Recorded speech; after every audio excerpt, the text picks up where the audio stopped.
Continuum.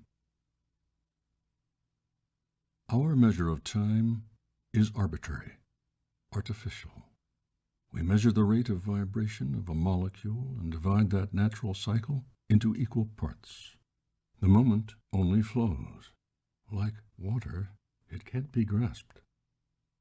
It doesn't and can't stop because it is already the past. Time is a force, one half of an equation, that expands the universe into greater being. Time is a measure of distance, and distance requires space, the other side of the equation. Space is movement, motion, and motion with time is creation. But the equation must be balanced.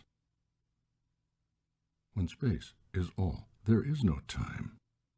Creation is fetal, both unborn and buried. When time is all, there is no motion, no space. When motion ceases, time is complete.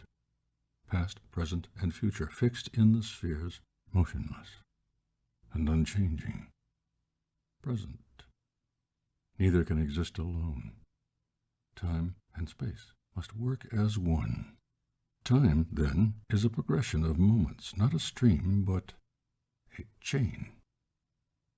We move in time, and it is creation from the point of stillness to the point of timelessness. We move ever outward, bound nowhere and everywhere.